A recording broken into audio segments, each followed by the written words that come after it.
नांदगाव तालुक्यातील माडेगाव करियात येथे बिबट्याची दहशत।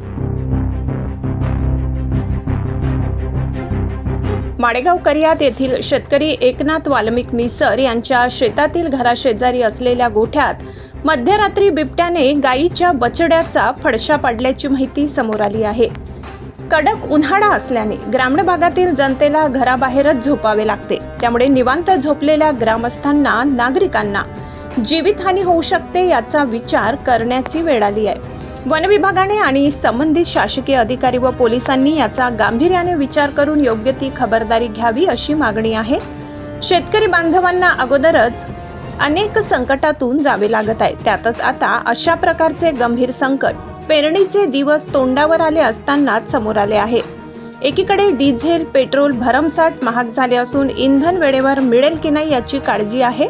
कांद्याचे भाव घसरत असताना पशुधनही महागले। याचा गांभीर्याने विचार करून संबंधित अधिकाऱ्यांनी योग्य ती खबरदारी घ्यावी व त्वरित पंचनामा करून योग्य ती नुकसान भरपाई मिळेल अशी व्यवस्था करावी अशी ग्रामस्थांची मागणी आहे।